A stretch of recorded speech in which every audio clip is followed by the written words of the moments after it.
ajoutait Luc Brodeur-Jourdain se sait privilégié dans la vie. Le joueur des Alouettes de Montréal se fait d'ailleurs un devoir de s'impliquer dans la communauté. Une façon pour lui de redonner au suivant. Ce jeudi, c'est lui qui a reçu, la Ligue canadienne de football lui a décerné le trophée Jacques Godbout.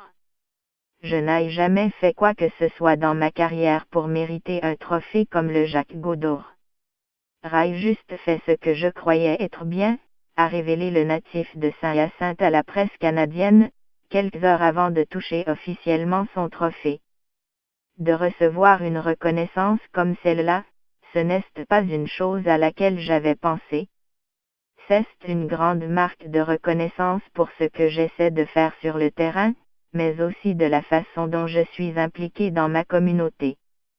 Cet honneur est remis chaque année depuis 2010 à un joueur canadien de la LSF qui affiche le mieux les attributs dont les vétérans ont fait preuve en temps de guerre, de conflit et de paix, soit la force, la persévérance, le courage, la camaraderie et l'implication communautaire. Ce trophée porte le nom de Jake Godbout, le commissaire ayant servi le plus longtemps dans la LSF et un vétéran de la Seconde Guerre mondiale. C'est la deuxième année d'affilée que les Alouettes désignent Brodeur-Jourdain pour être finaliste.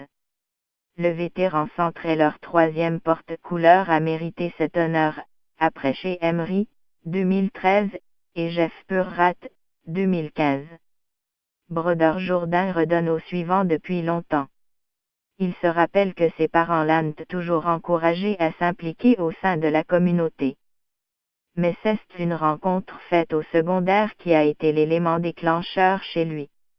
Nous avions reçu la visite d'un humoriste alors pas très connu, qui portait des boucles d'orize, qui avait encore un petit peu de cheveux et qui portait des pantalons de cuir, Martin Matt, ça rappelle-t-il en riant. Il nous avait dit à quel point c'était important de se donner une chance et de foncer pour réaliser ses passions, mais en même temps de se prévoir un plan B. Le message m'avait frappé. Une fois son plan à confirmer, Brodeur-Jourdain n'a pas hésité. À partir du moment où je suis devenu joueur professionnel, je me suis impliqué. Rai embarqué dans le programme Ensemble à l'école, avec lequel Rai pu visiter des écoles et rencontrer des jeunes, donner des conférences pas seulement sur mon cheminement professionnel, mais sur des leçons de vie que Rai reçues. Je me dis toujours que si le message parvient à une personne et que dans 20 ans, elle se retrouve à peu près dans ma situation, alors c'est ça le privilège.